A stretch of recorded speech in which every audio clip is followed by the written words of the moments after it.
Um, we're recording this for you. Today, yesterday we talked about, how communism is an affront to the American dream. Okay, no private property, no religion, so forth. Okay, so we talk about fears. Did I do that? Sorry. Fears of communism in America. It deals with those issues. Okay. So when the war was over, production's going to slow down because during the war we had to build all the boots, all the helmets, all the guns, all the ammunition, the tanks, the jeeps, all that stuff for the war. So production had gone pretty crazy for a couple of years there, and then there's a slowdown.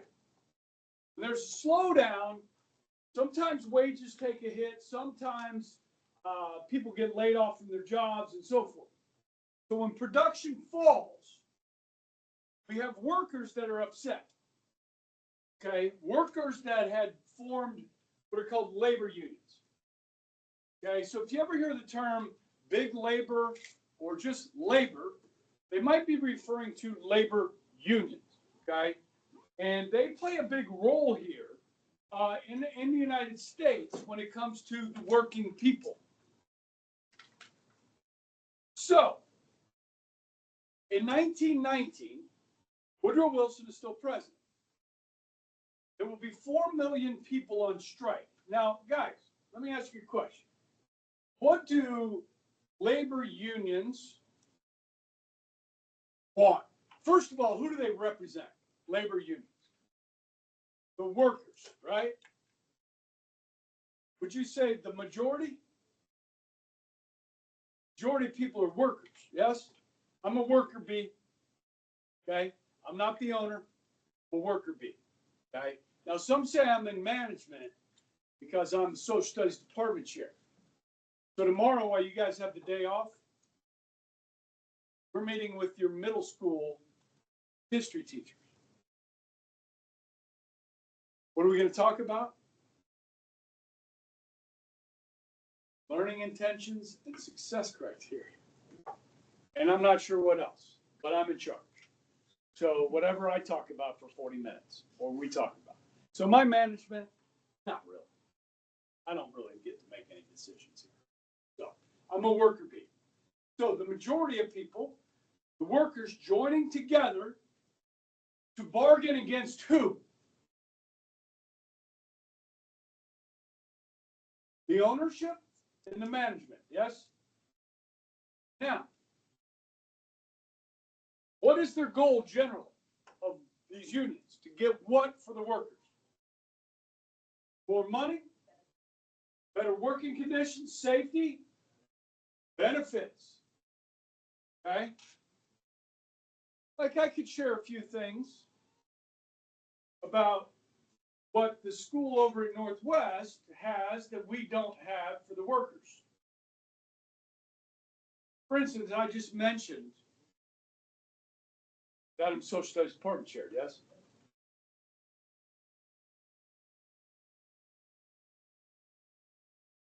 You think I get paid for that, right? I get paid extra, yes? Yes, I get paid extra.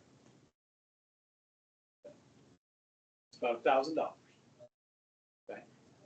And I get 2 plan periods, which is nice. And before you came in my classroom, first time you probably saw me was when I was subbing in one of your other classrooms, which I have to do on some days because I have 2 plan periods. Do I get paid to sub? No. Okay. I counted up like 60 days last year I had to sub. So I'm not really getting 2 plan periods every day, am I? Okay, now, how much does the department chair of social studies make at Northwest?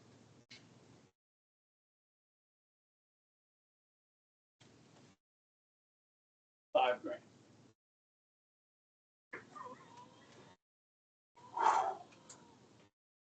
That's pretty nice. Okay. Anyhow, I'm not complaining. I'm just telling you, they have a union. And the union bargains for the teachers better benefits, better pay, better working conditions. Now, I got the better working condition. Right? Don't I? Do I have to worry about discipline in here? No. Just smack you around a little bit. No, I'm kidding, right? I don't have to worry about that. Okay? So, what am I saying? Unions do a good thing. Did you guys learn about the Triangle Shirt Factory last year in history? Raise your hand if you remember that. Who was your teacher? Jax? Okay.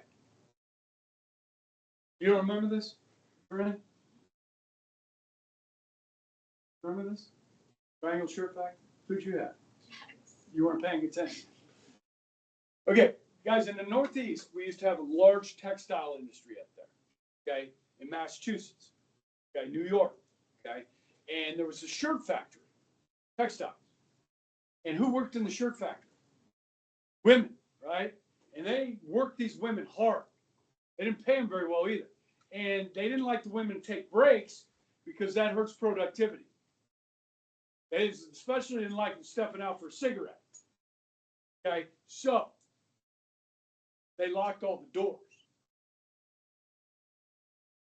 And then there was a fire.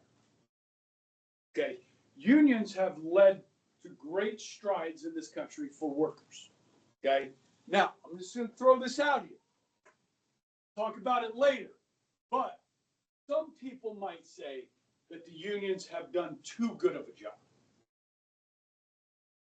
Okay, talk about that later. Now, if you were looking for somebody with Marxist ideology in America, where you wanted the majority to rise up against the powerful, where might you find some of these people?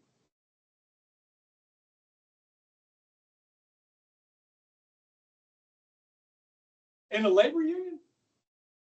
Mr. Ebright, are you saying all like labor union people are communists? No, I'm not saying that. But there's a perception. When there's a red scare, what are we talking about today? Causes of the red scare. Okay? Red. Okay, that's what we're talking about. So the perception here. Now, you get some union violence here. $2 billion lost sales and wages. Now, how does union violence take place? Well, guys, if you're on strike, you're not getting paid. There's 4 million workers on strike, guys. Railroad workers. These are coal miners. These are dock workers. These are tough people. Okay? These are strong people. Physical people. And they work hard. And they're mad enough to go on strike. Now, the company that they work for doesn't want to lose production, so they hire replacement workers. Now, they have a nice name for these replacement workers. It's kind of a term of endearment, if you will. Not. What do they call it? Scabs.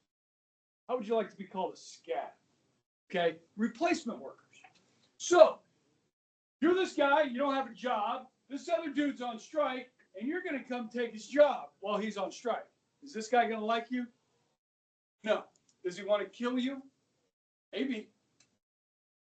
Because this guy's got kids at home, he's trying to feed, he's got a mortgage, and you're taking his job. They're not going to be happy. So there's going to be some union violence there. Now let's say, can I do a hypothetical here? Is that okay? A little hypothetical. Let's say, for the sake of argument, Mrs. Fox and I and Coach Trey decide we're going to form a Bishop Carroll Catholic Teachers Union. Why am I whispering? Because if they found out we were trying to do this, they might try to find a reason to fire us before we could get it done. Okay? And I'm sure you could find something to fire me on. So, we secretly get together in the summer, we get all the teachers on board. We're going to form a union. Now you got to pay some dues, and Trail's going to be the union boss. Okay? Nance is like his right hand man. Okay, so, all right, now we go at the beginning of the school year and we say, we go downtown, got the school office, representatives of the union, and tell Mrs. Eaton, we have formed a union and we are demanding a 10% pay increase immediately. And she starts laughing. Where am I going to get that money? We don't have that money. We can't do that. Find it. Or we're going on strike. So you guys show up for school first day. See the teachers out on Central protesting. Social justice for Catholic school teachers. Hell no, we won't go. Now, you still got to come to school. So the administrators, they have to teach you. So seniors, who do you want? You want Slade? Or you want McCracken? You want Slade. So seniors with Slade in the auditorium. Okay? You can hear pretty good in there. Juniors. Mr. Shuckman comes out of retirement from the advancement. Okay? Mr. Dester is going to take the sophomores. They're going to be in the commons. Juniors will be in a cave. And then we'll put the freshmen in the AC with McCracken. Okay? Now, let's say Mr. Ebright doesn't have a sugar mom at home. And he's got a mortgage and a car payment. And we're on strike for 2 weeks. And I missed my first paycheck. Like, dude, I need to get paid. So I decided I'm going to break the strike. So I drive down to the baseball field, which you'll see me down there a lot of times, almost every day down the baseball field. And I wear khaki pants, a white button-up polo shirt, and a 3/4 zip, like you guys are wearing. And I shave my goatee, dye my hair brown, and I sneak into the back of the school with the students when everybody's coming in. Like I kind of blend in with the students, okay? So nobody sees me. And I'm teaching, okay? And Trail and Nance are out front, picketing. Like, where's Ebright today? So we go, I think I saw him down at the baseball field, okay? So they go down there looking for me, and I'm nowhere to be found. Where's Ebright? Son of a gun. He's in the school teaching. So I sneak back out of the school at 3:15, okay? My tires are slashed. My windshield's busted in, okay? Violence. Okay, this is how union violence takes place. This scares people. The dock workers, man, it was crazy down there, okay? People don't like this. Who doesn't like this? The business does. They don't like it. They're losing money. The government doesn't like this instability. The courts, not happy about, and the public is scared. They're like, what's going on? Railroad's not running. Coal miners aren't going. Okay? The dock workers aren't working. We got supply chain issues. We know all about that. Okay? So, in Boston, the police go on strike. Now, if you're a criminal, this is a good thing. I mean, what do you think would happen in Wichita? The Wichita Police Department went on strike. Drive as fast as you want. It's like The Purge, man. You guys seen that movie? Purge? Crazy. That's one. Okay. Now, so the governor of Massachusetts is a guy named Calvin Coolidge. He calls in the National Guard, saves the day. Boston doesn't turn into chaos. Okay. And there's this other guy named Warren G. Harding from Ohio. And he says, hey, Coolidge, you want to be my running mate? Run for president with me? Be my vice president? And Coolidge says yes. That's how he made a name for himself. Okay. Then President Wilson and the courts will turn back the coal strikers. And all this bad press about the union and the violence, people start to leave the unions. Okay. So union membership will decline. Now, this is bad. And then it gets worse. So these race riots in summer of 1919. Are you guys old enough to remember 2020? The Black Lives Matter, George Floyd, you got Kenosha, Wisconsin, Milwaukee, St. Paul, Minnesota. You've got Portland, Oregon, Seattle, riots, violence, looting. Yes, right? Guys, in the 90s in Los Angeles, there was this guy named Rodney King. He was a black guy. And he was hopped up on PCP. Police tried to arrest him. There were like 8 cops, all white. He was black. And they were having a hard time arresting this guy. So they got out their batons, and they're beating the you-know-what out of him. And, of course, somebody had a video camera. You saw 8 cops beating on this black man. And then you saw him afterwards with his face just blown up, swollen up. Okay. Now, Rodney King was a criminal. He's also a human being. This led to riots. Massive riots in Los Angeles. These aren't the type of riots I'm talking about. We're not talking about the riots that we saw after the assassination of Martin Luther King Jr. These riots, I was recording for you. Thank you. These riots are white people going into black neighborhoods and killing black people.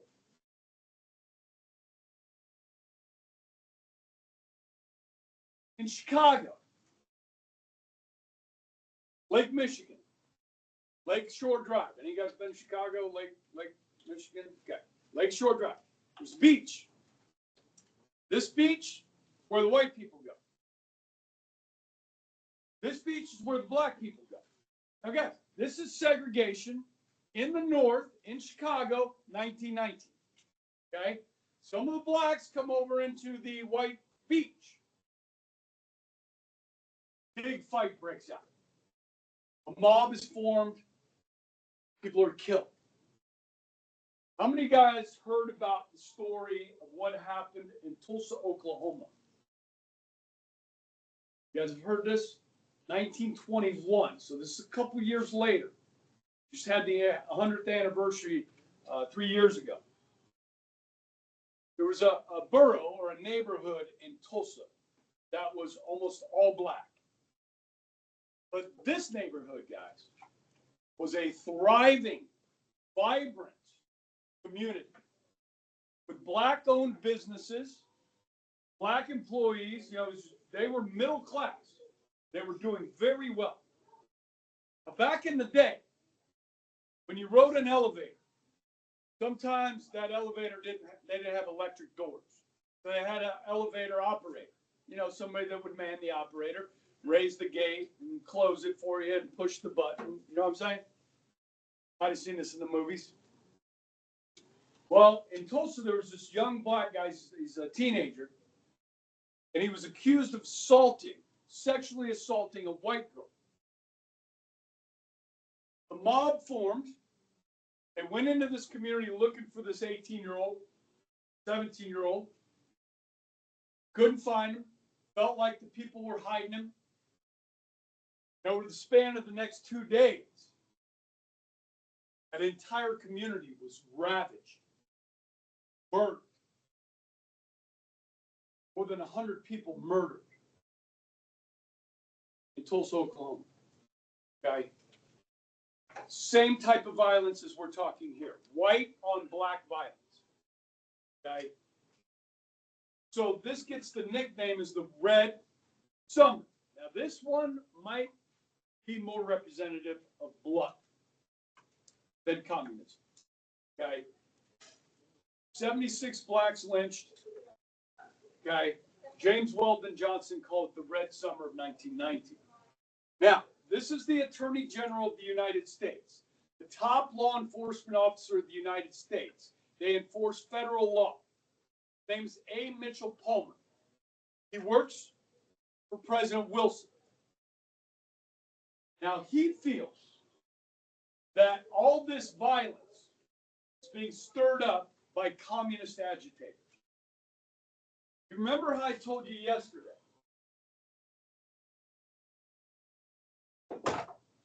How is communism spread? Through what?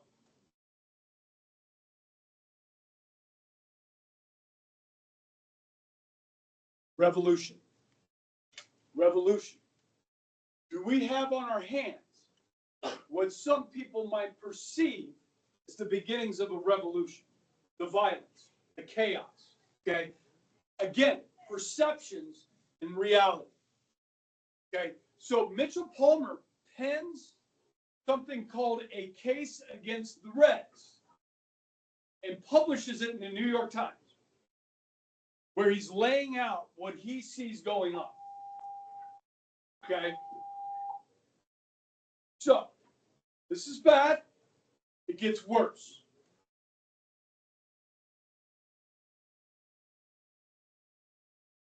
Terrorism.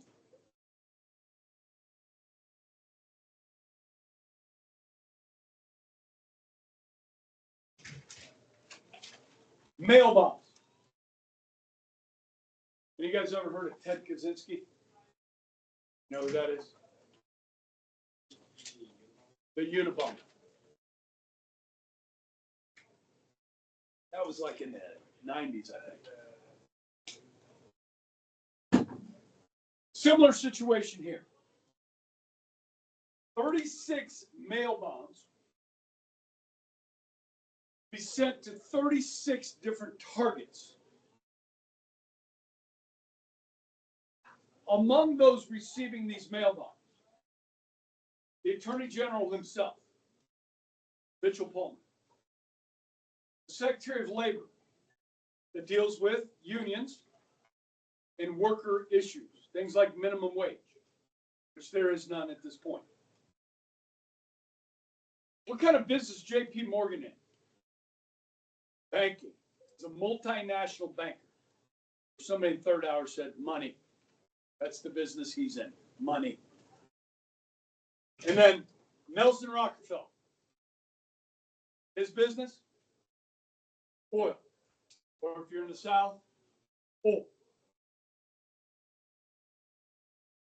Then a bomb goes off at the corner of Broad and Wall Street in New York City.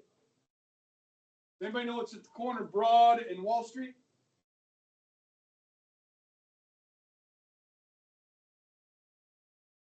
The New York Stock Exchange, right here. Here's the New York Stock Exchange. This is the aftermath of that explosion that kills 38 and injures hundreds more. Guys, we've got terrorism going on in the United States. Now, I need you to put your detective hat on right now. I need you to play detective. Look at the targets.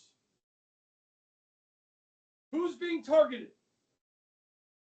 And then you tell me who is sending these bombs.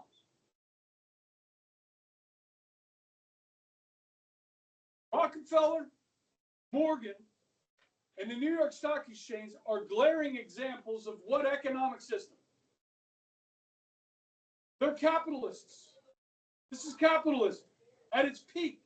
Guys, when we were hit on 9/11, they attacked the World Trade Center. It was not the first time the World Trade Center had been attacked. In 1993, the Blind Sheik was the mastermind of an attempt to bring down the World Trade Center.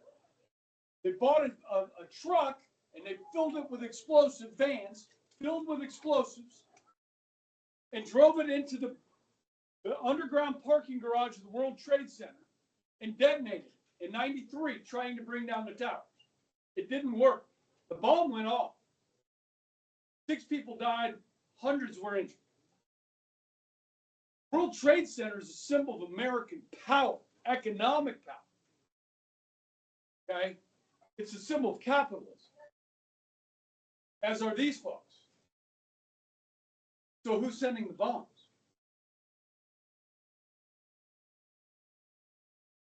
Now, is this perception or is that real?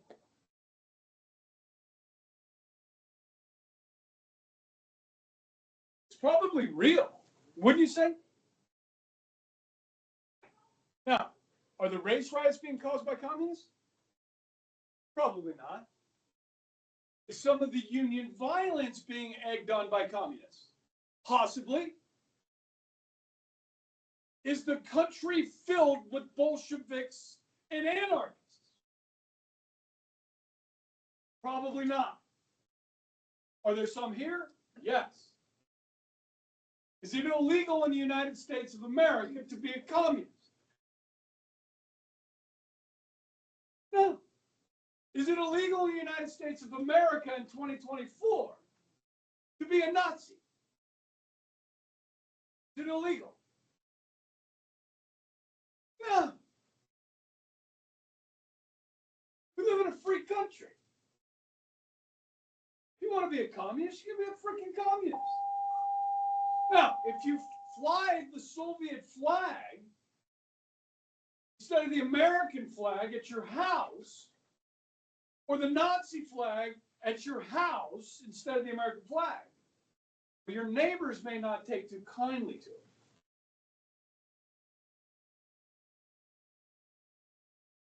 But can they put you in jail for that?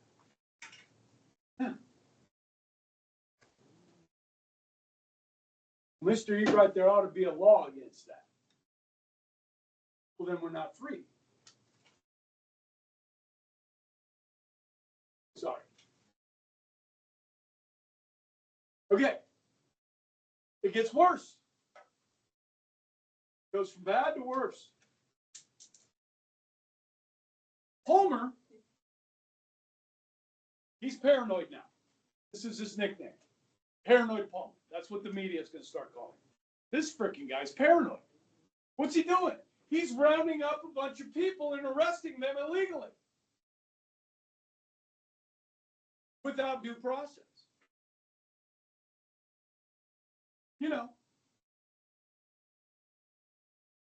in this country, if they're going to hold you in jail, they have to charge you with a crime. This is called habeas corpus. Yes?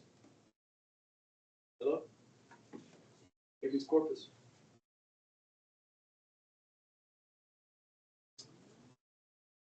We also have a thing called trial by jury. Yeah? How about a trial period? A lot of these people aren't going to get one. In fact, they're going to start deporting people, putting them on ships and shipping them out of the country by the thousands. And they call Palmer paranoid. Now, quick question. If a mail bomb, you're the Attorney General, and a mail bomb goes off at your house on the front doorstep, at your home, you paranoid? I am. And he was. Okay? Now, people are scared. We've got violence. We've got bombs going off. So, who's doing this? Well, it's not us. It must be them.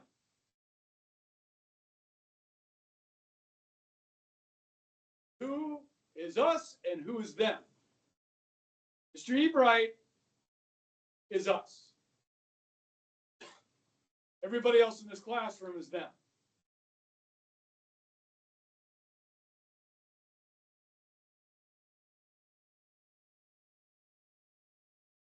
And foreigners. Unless they're from Anglo-Saxon background. See, guys, Mr. Ebright is a wasp. What a wasp is? What a wasp is? A white Anglo-Saxon Protestant. And anybody that wasn't, well, it must be them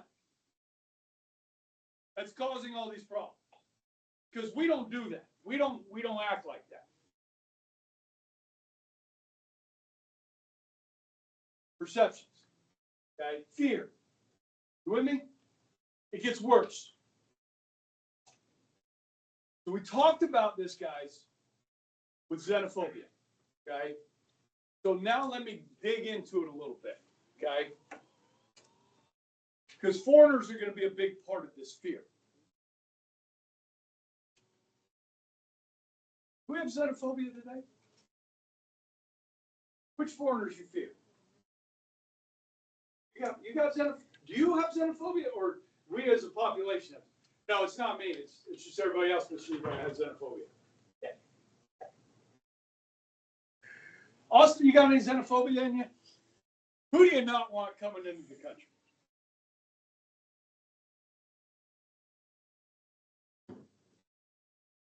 Okay.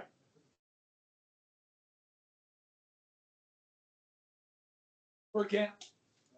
Got some xenophobia in you?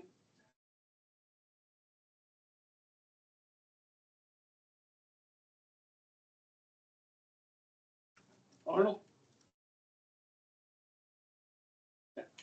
Not me, Miss Kitty, right? Woodard? No, none? None.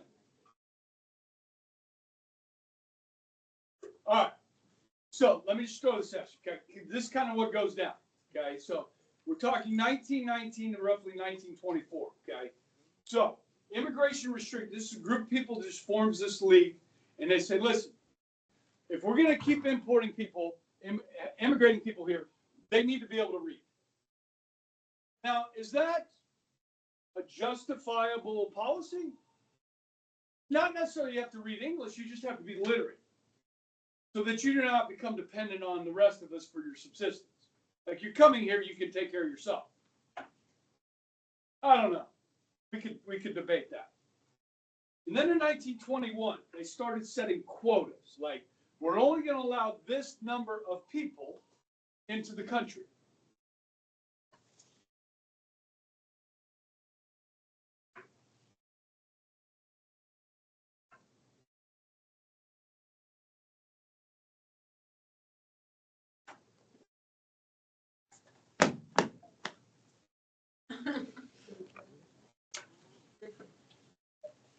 And then we made it law, 1924, the National Origins Act.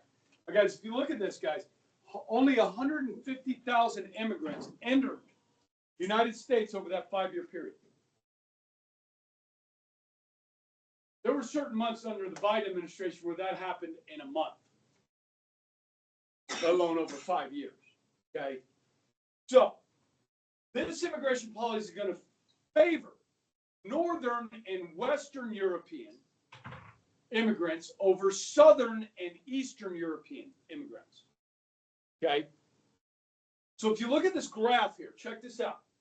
So preceding 1919, 1920, in 1880 to 1890, the vast majority of immigrants were coming from Northern Europe and Western Europe. Then that began to change. 1891 to 1990, slightly more coming from Southern and Eastern Europe. And then in the decade preceding the one we're talking about, 3/4 came from Southern and Eastern Europe. Now, do people from Southern and Eastern Europe have different physical characteristics than people from Northern and Western Europe? Like what? What physical differences do they have? Eye color might be lighter. You might have more blue-eyed people, maybe even a few green eyes. Hair color, lighter skin. And then people from Southern Europe and Eastern Europe, darker skin, darker eye color, darker hair. Yes? And then, did you see this one here? This policy barred all Asians from immigrating to the United States. Now, looking at this in a totality, let me ask you a question. Is the National Origins Act a racist immigration policy? It's not a difficult question, guys. Of course it is. This is based on race, but also religion. Okay? Because from Southern Europe, you're going to get your Italians. Yes? But you're going to be what? Catholic. Okay?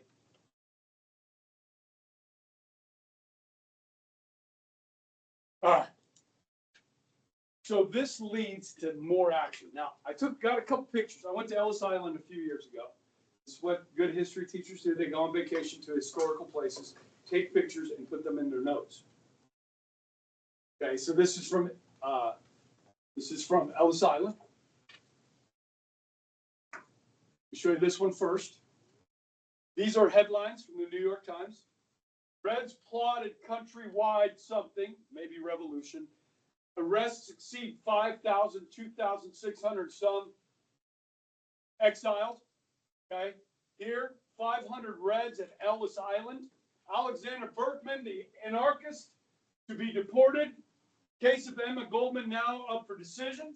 249 Reds sail, exiled to the Soviet Union. Oh, you want to be a communist? Oh, here, we'll just send you to the Soviet Union. You can be happy there.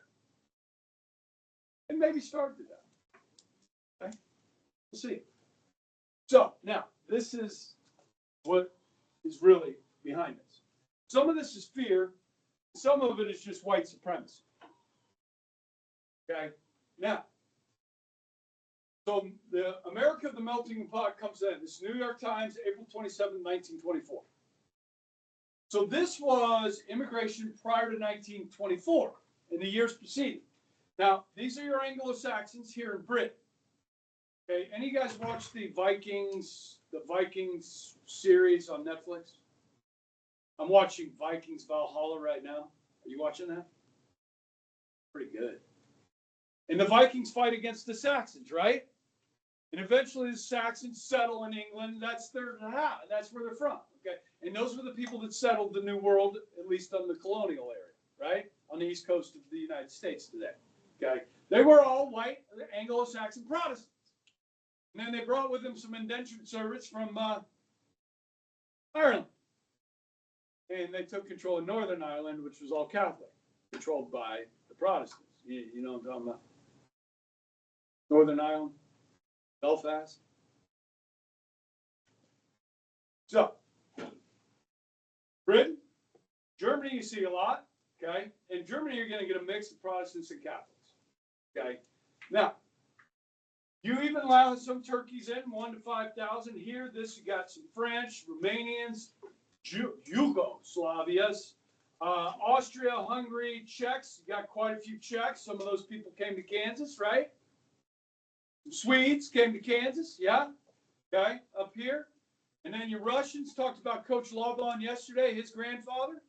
So we had quite a few people coming from over here and down here, and that's going to change. They wanted, read the headline here.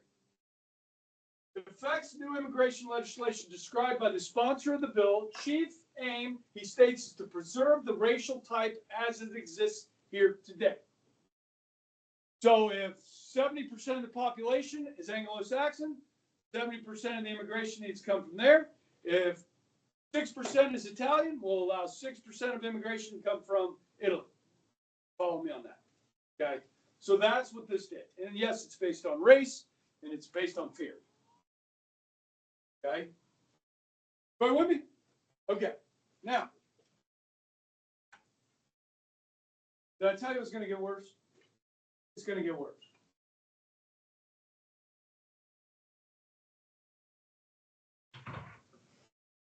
Now let's organize some of this hate. Okay? And you guys are all familiar with the KKK. Everybody's heard of it. Okay? And you know that the KKK was came out of the Civil War, right? Does anybody remember the name of the guy that was the founder of the KKK? If you've seen the movie, Forrest Gump. Seen that movie? How many guys seen Forrest Gump? They show it in the movie. You don't remember this guy's name? Well, this would be good for Scholars Bowl. Nathan Bedford Forrest, Tennessee. Guys, my sister lives in Tennessee, and I was driving there and driving back. I'm driving along I-40, and I see a sign for State Park. What's the name of the state park? Nathan Bedford Forest State Park. And I'm like, you gotta be kidding me. They still allow that? This is the founder of the KKK.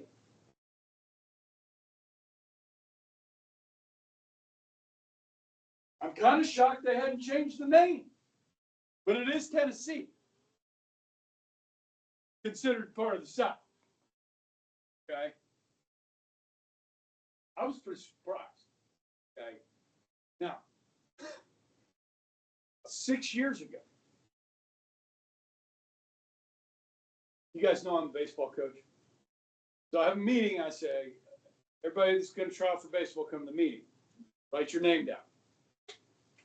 Then I type them all up. And I see this name, Nathan Forrest. Like, okay, your last name is Forrest. What are you doing naming your kid Nathan? Obviously, they didn't pay attention in Mr. Ebright's history class. Poor kid. I changed my name. I'd go by something else. I'd go by like my middle name or something. Hopefully it's not Bedford.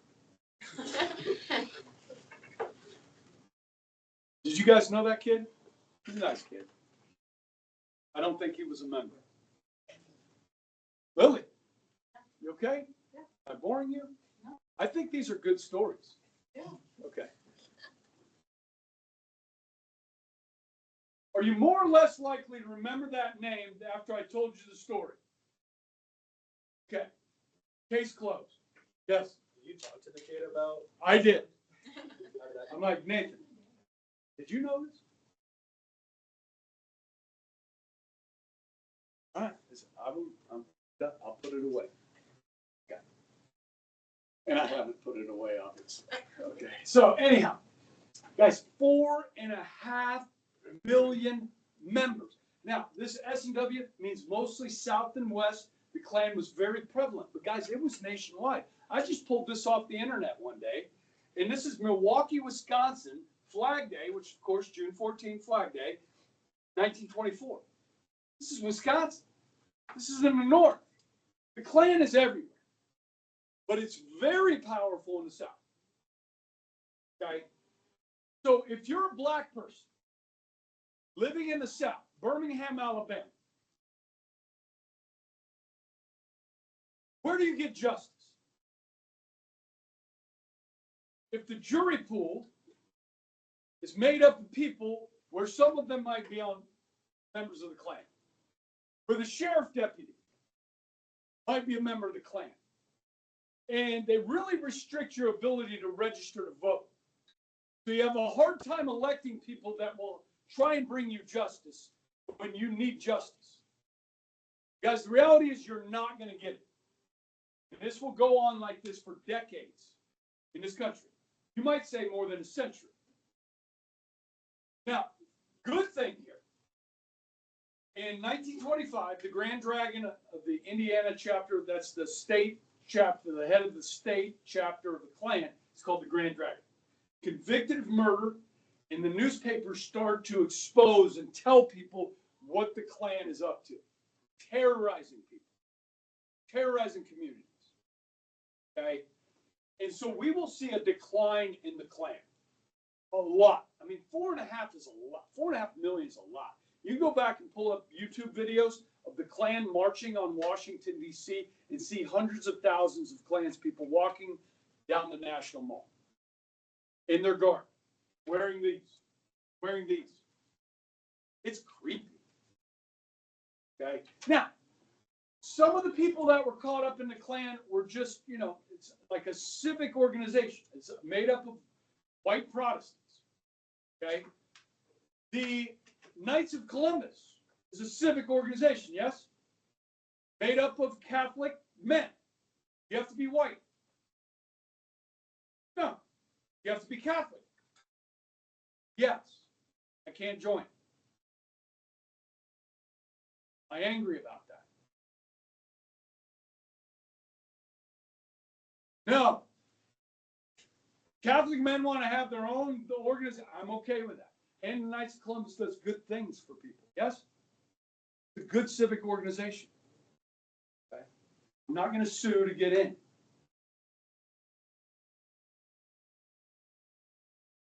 Okay? All right, I'll move on. How much time we got?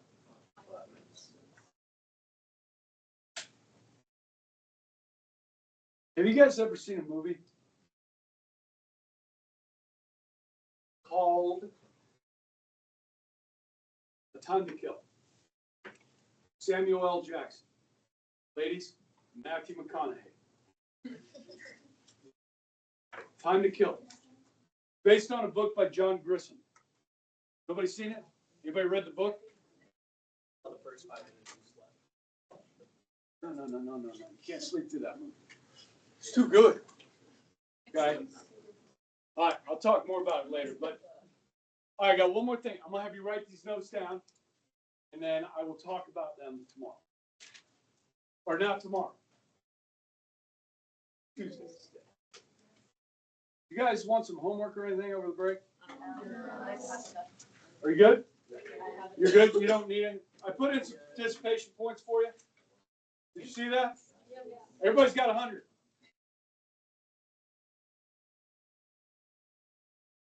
What?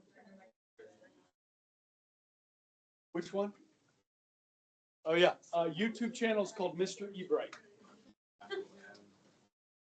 Mr. E, yeah, Mr. Dot Ebright. Or MR period Ebright. Yeah. And it's U.S. government, but if you just put in you search Mr. Ebright, you'll find out. Yeah. I was looking at that today because this is the first time I've done this. It's a little bit different. Like and subscribe. And